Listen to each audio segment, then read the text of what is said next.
Hi, my name is Palabo. While I'm working on the next season, I'm going to be sharing some flashback episodes of some of my favorite places around the world. This episode is from Pattaya in Thailand and was recorded in December 2016. Enjoy. Welcome to the second episode here from Pattaya, Thailand. If you haven't heard the first episode from here, I think you should stop right now and do that first.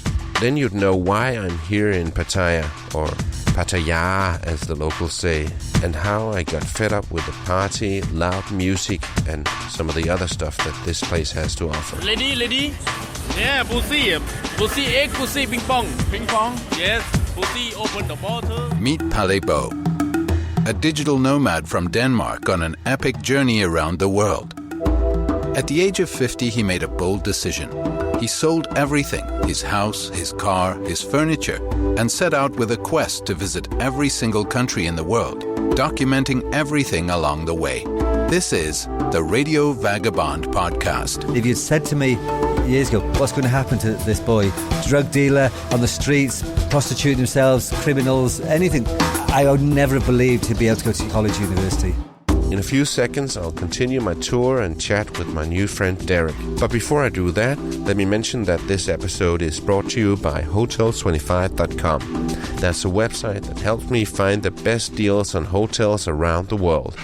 Hotels25.com, best price guaranteed. Compared to Laos, Cambodia and Vietnam, Thailand is a rich country. People think of Thailand being a rich country. There are people in Pattaya who said to me, there are no poor people in Pattaya. There are no poor people in Thailand. Thailand's a very rich country, but there are poor people. There are really poor people who come here and are living in slums. You move to the city for a better life. You hope it's going to be a better life, but then you're living in a slum. You're not registered anywhere, so your kids can't go to school, you can't get medical help, you can't get anything.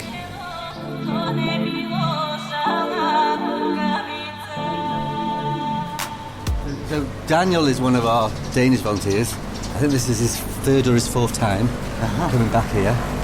And he is teaching English. Good morning. Good morning. How are you today? I'm fine. Good morning. Well, this is Daniel. Hello. We also bumped into a classroom where a young Danish guy was teaching English. So students, brother and sister, together. Siblings ภาษาอังกฤษ siblings น้องสาวพี่สาว together siblings แม่พ่อภาษาอังกฤษ parents. So Daniel, when we bumped into your class, you were teaching English. Yes. How old were the students and what level are they? My students are from the age of 17 to 30, so it's very a different level of English, you know. But you're not a trained teacher, but you were doing quite well.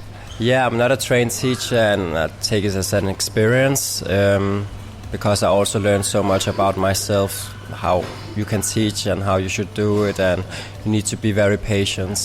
How did you end up here? The first time I ended here was 3 years ago.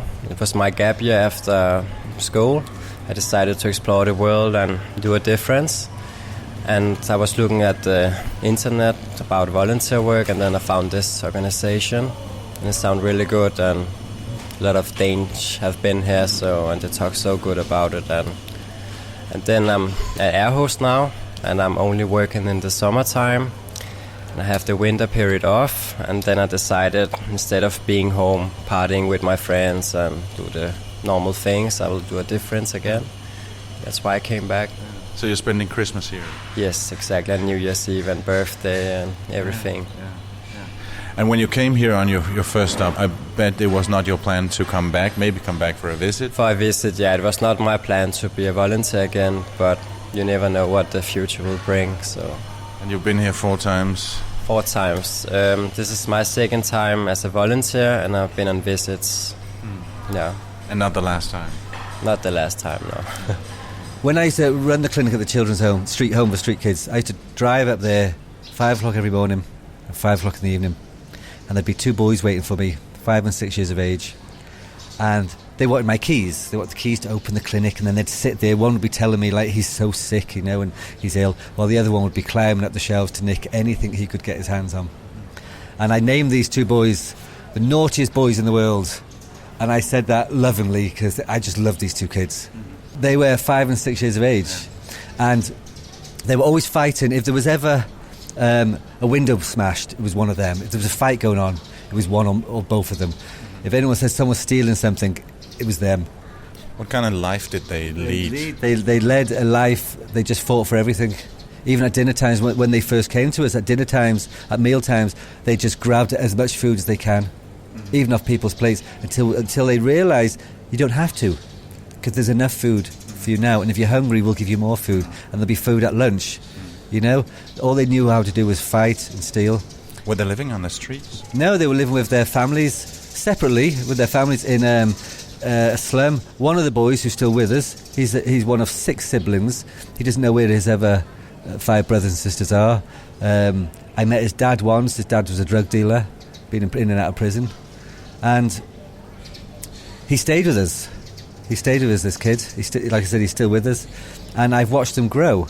And we can't make up for the family. We can't make up, but we can give them an opportunity to have a better life, maybe or a better future than their parents can afford to give them.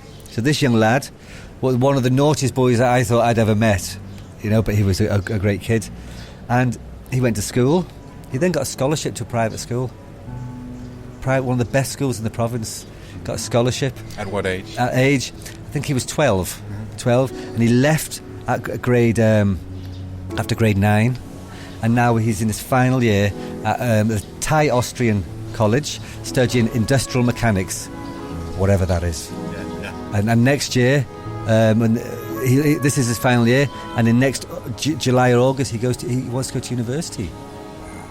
And like I said, if you'd said to me years ago, what's going to happen to this boy?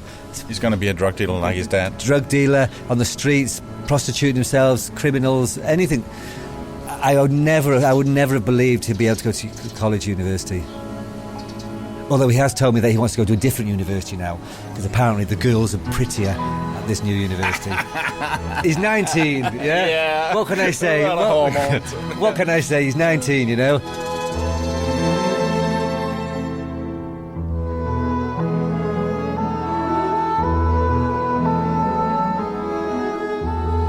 Oh, the only thing we can give our kids is education. The kids here, we give them education. And values. And values, yeah.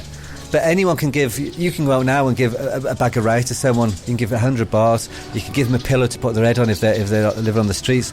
But unless you educate the kids, we have to do it. I was wondering how much the religion was in a place like this. It sort of says in the name, the Father Ray Foundation, that it's a Catholic place. But Derek tells me that Father Ray many years ago was criticized for not using this place to convert a lot of Thai kids. They said, "You have a great opportunity here, Father Ray. You have 200 students. You can convert them all." And his reply was, if I go and say to the students, if you become Catholics, I'll give you 2 years accommodation, 2 years education, all the food you can eat, all the medical help you can eat. I'll even give you sports equipment. You can go to the Olympics if you're good enough, if you become a Catholic. And he said 200 hands would go up. He said, but they wouldn't be real Catholics. He said, and he said, there are enough bad Catholics in the world. We don't need any more. I'm not religious. I'm an atheist. But my bosses are Catholics. All our kids are Buddhists, Muslims, and just get on with it. Mm-hmm. And they're not converted. I don't think I would stay here if they were. Mm-hmm. I think there are too many places where you want a bowl of rice, say Jesus loves you. When we started out and the small kids came, you said they just did their morning prayer. Yeah, they say prayer, they promised, they thank their mum, they thank God, any God.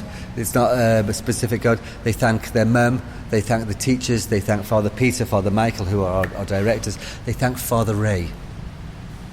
They were not even thought of when Father Ray was alive, but they thank Father Ray. The students thank Father Ray. The kids at the children's home thank Father Ray. But it's not to it's not to a Christian God. It's not to just a God. Yeah.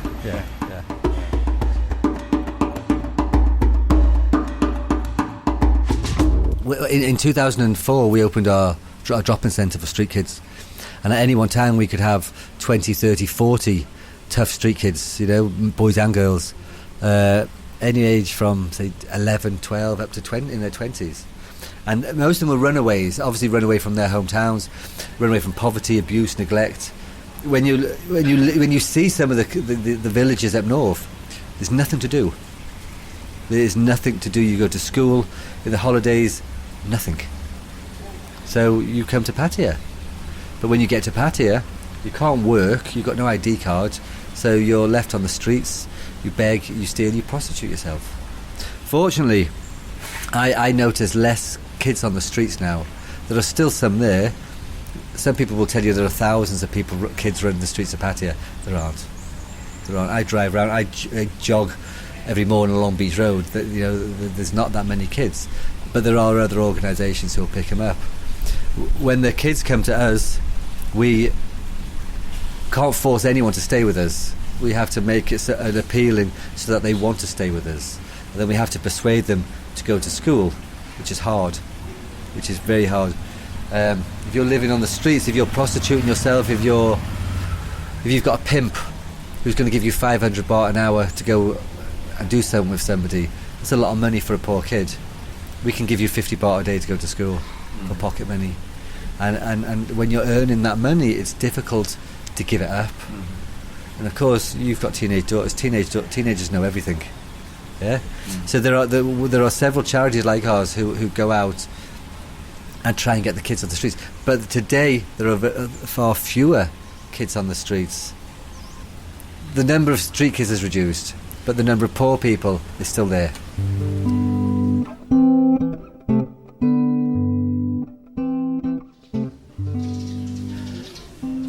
I'll tell you a quick story. We've got three brothers living with us, and they've been with us 10 years. They came here on the 18th of May 2006. Very poor family. Mum and Dad sold the garlands on the side of the traffic lights, and their mother died. So the father, to earn money to pay for him, his three sons and his own parents, he took the three kids out of school. And they worked. And they met one of our teachers who told them about the Father Ray Children's Home. And a month or two later, the father told the boys they were going on holiday to Pattaya. These kids had never seen the sea, never seen the water. And come to Pattaya was a bit like going to Las Vegas. Yeah, the bright lights, all the fun, it all happens in Pattaya. So they arrived, went to the beach, and then they walked 5 miles to our children's home. And then the father told them, I'm going to leave you here. You're going to live here and you're going to go to school. Now, when you are 10 years of age, 9 and 7, you can't understand that. Your mum's just died. Are you leaving us? That's it. Yeah. Why? And people in the West say to me, Don't you want us? Exactly. People say to me, how can a father do that? He did it because he loves them. Exactly. The saddest thing for me, though, and I still get shivers thinking about it, was we had to ask the father to leave, because the longer he stayed, the more upset the kids got. And I can't imagine how he felt walking away, listening to his three sons, crying, screaming. Unfortunately, he died not long afterwards. So he never got to see his sons. But today, the two elder boys, the elder boy is in the airline management faculty at University of Bangkok. The middle boy is 18 and he is studying health and occupational safety. And the third boy is still in high school. 10 years ago, they were selling flowers on the sides of the roads and their mother had just died. No education. And now they're in university. That's all we can give them. We have volunteers from all over the world. At the moment we've got volunteers, if I can remember now, from England, from France, China, North America, Denmark, Germany, and we've had people from all over the world. And we say, give us 6 months. Give us 6 months and you'll have the most memorable time of your life. All we ask is people come in the end of April, ready for the new school year in May, or the end of October, ready for the second term in November. We give you accommodation, we'll give you 3 meals a day. All you got to do is pay your air flight, get your insurance, get your visa, and you will have the best 6 months of your life. I came as a volunteer for 6 months. I've said 15 and a half years. Yeah. And the only way you can get rid of me now is if of them in a box. go to the crematorium, because and it is the most rewarding place. You know, people don't walk up to you and say thank you all the time. Some volunteers come here and say nobody says thank you, and I say my answer to that is look at your students. Your students are saying good morning. Your students are passing their exam. You go to the children's home, the kids come running for a hug. That's the thanks you get.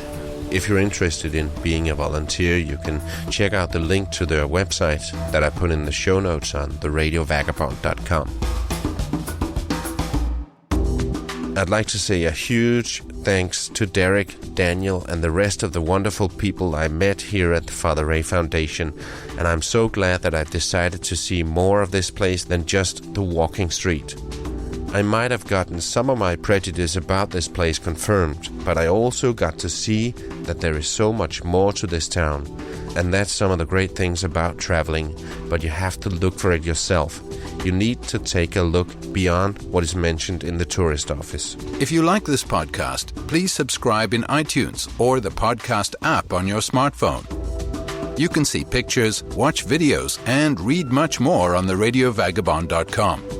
Pale can be reached for interviews and public speaking gigs on mail at theradiovagabond.com. It's time to say goodbye to Pattaya, but I'm staying here in Thailand.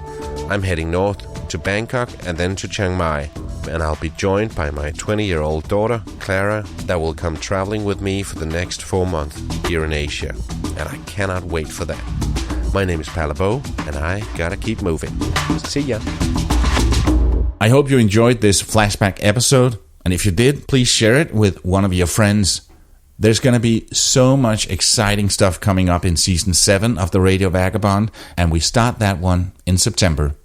My name is Palabo, and I gotta keep moving. See ya. Produced by RadioGuru.co.uk.